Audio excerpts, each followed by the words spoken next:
उत्तराखंड दगड़ियों आप सभी लोगों को मेरा प्रणाम। मैं दीपा रावत एक बार फिर से स्वागत करूँ आप लोगों को अपना ये नया ब्लॉग में जैसा भी मानो श्रीनगर गढ़वाल बटी। और आज मेरी तैयारी होनी चाहिए बहुत ही अच्छी जगह पर जाने की, तो फिर चलिए आपको भी लिए चलते अपने इस खूबसूरत से सफर में अपने साथ।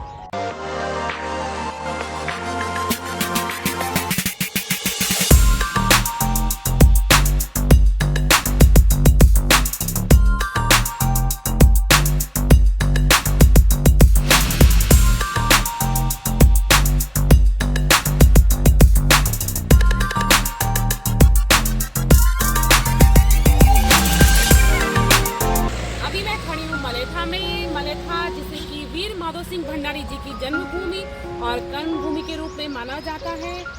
इसी रूप में इसको जाना भी जाता है और मलेथा बहुत ही खूबसूरत मलेथा है ये।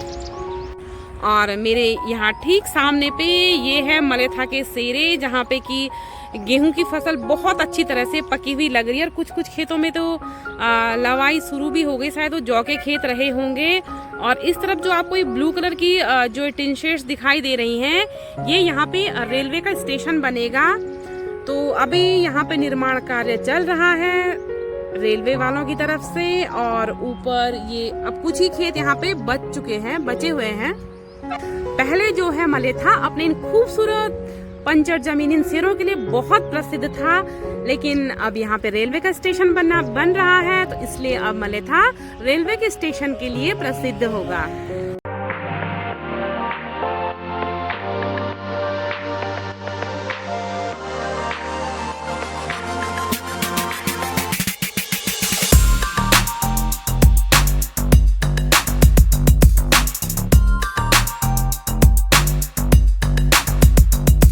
अभी मैं खड़ी हूँ देवप्रयाग में और आप लोग देख सकते हैं कि यहाँ से आप लोगों को नीचे का जो व्यू दिख रहा है, ये है यहाँ पे देवप्रयाग संगम, जहाँ पर कि उधर से आ रही है अलकनंदा नदी और यहाँ से आ रही है हमारी भागीरथी नदी। और यहाँ पे हो रहा है दोनों नदियों का संगम। और इसके बाद जो ये नदी है उसका नाम हो जाता है पवित्र गंगा माँ। तो ये है यहाँ पे संगम और आज हम आपको लिए चलेंगे यहाँ नीचे संगम स्थली में। तो बनी रहिए वीडियो में हमारे साथ। और सामने पे जो ये बिल्डिंग आपको दिखाई दे रही है, ये है केंद्रीय संस्कृत विश्वविद्यालय। और यहाँ पर संस्कृत की शिक्षा ली और दी जाती है।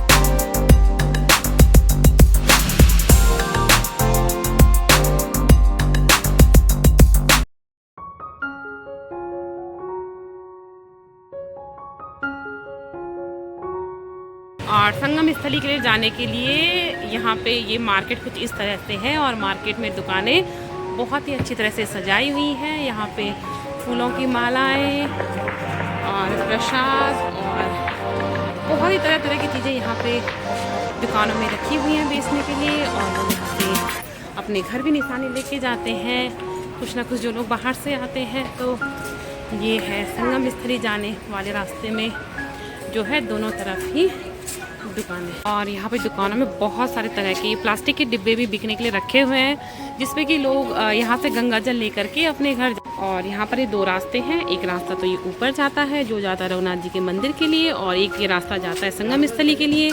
तो हम लोग पहले संगम स्थली में जाएंगे, उसके बाद फिर हम मंदिर में दर्शन करने के लिए जाएंगे।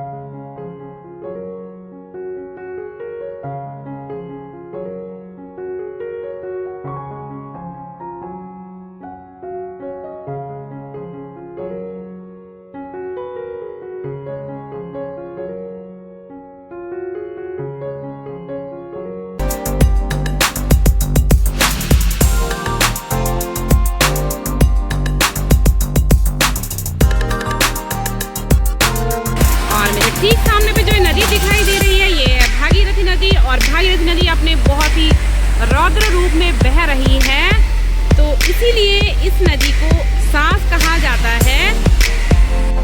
और यहाँ पे देखिए कितनी सारी भीड़ है। तो ये भीड़ नहीं है बल्कि ये है आस्था का सैलाब कि लोगों की इतनी आस्था है हमारे धार्मिक स्थलों के प्रति। तो ये है आस्था का सैलाब। और यहाँ पे देखिए बहुत ज़्यादा संख्या में श्रद्धालु आए हुए हैं। कुछ लोगों ने अपनी पूजा करवा के वापस हो रहे हैं और कुछ की अभी पूजा चल ही रही है।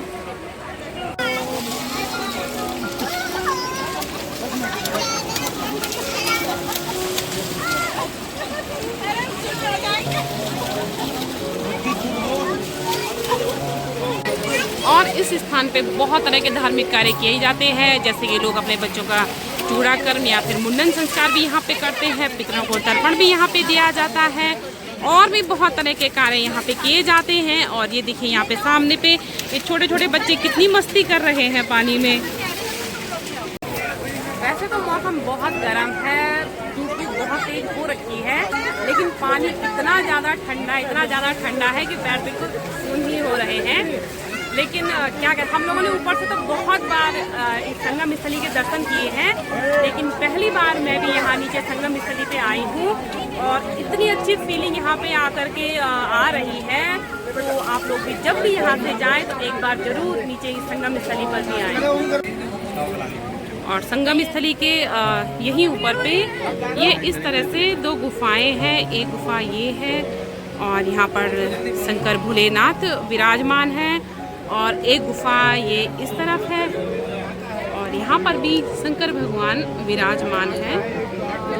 यहाँ पर भगवान शंकर का लिंग है और नंदी भगवान भी यहाँ पर है। कुछ इस तरह से इस प्रकार से ये गुफा है, जो कि बहुत ही पता नहीं किस समय से यह गुफा यहाँ पे है और कब ये बनाई गई है। और ये जो गुफा है यहाँ पे शंकर भगवान का पूरा परिवार है। तो ये है शंकर भगवान जी का शिवलिंग है, उधर से कार्तिकेय महाराज हैं, यहाँ पे गणेश भगवान है और वहाँ से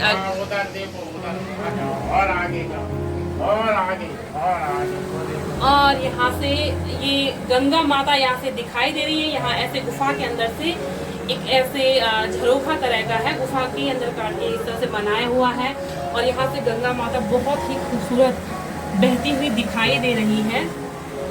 और इस प्रकार से यहाँ पे शंकर भगवान का पूरा परिवार ही है। और प्राचीन गुफाएं हैं ये तो। और हाँ जी, पंडित जी कुछ कह रहे हैं कहीं। यहाँ पे जो है ये देव प्रयाग है, सुदर्शन क्षेत्र है, विष्णु नादि है, दिव्य क्षेत्र है। भगवान राम ने तप किया रावण को मारने के बाद, त्रेता युग में यहाँ पे तप हुआ और यहाँ पे अलकनंदा भागीरथी सरस्वती रामचंद्र जी का प्राचीन मंदिर है। यहाँ पर लोग दर्शन करने के लिए बाहर से बड़े बड़े लोग आते हैं और कुंभ क्षेत्र है, माना हुआ है। ये राजा भगीरथ आए थे के उद्धार के लिए, इसका नाम गंगा भगीरथी है। ये अलकनंदा है, स्वर्ग से विष्णु के पांव से आ रही स्वर्ग से, ये पहले से है। ये सुहाग के लिए, ये पितरों की पूजा के लिए। बहुत बहुत धन्यवाद पंडित जी, आप लोगों ने हमें भी इतना अच्छा इसके बारे में बताया है। बहुत बहुत धन्यवाद, बहुत बहुत धन्यवाद। और जिन सीढ़ियों से हम ये ऊपर के लिए चढ़ रहे हैं तो बरसात में यहाँ ऊपर पूरा यहाँ तक पानी भर जाता है। तो कई बार तो ये नीचे वाला क्षेत्र पूरा खाली करवाया जाता है, क्योंकि यहाँ पे जो हमें ये सांगल दिखाई दे रही है, ये तो इससे पता चलता है कि यहाँ तक भी पानी रहता है। यह स्थली है ऋषि मुनियों की तपस्या की, यह स्थली है आस्था की, हम लोगों के भगवान के प्रति श्रद्धा की। और इसीलिए इस स्थली को इतने अच्छे तरीके से पूजा जाता है, माना जाता है। आज यहाँ पे इतनी ज़्यादा भीड़ इसलिए भी देखने को मिल रही है क्योंकि अब नवरात्रे भी शुरू होने वाले हैं, तो लोग यहाँ पे स्नान के लिए भी आए हुए होंगे। और इस स्थान को भगवान विष्णु का सुदर्शन स्थान भी माना जाता है।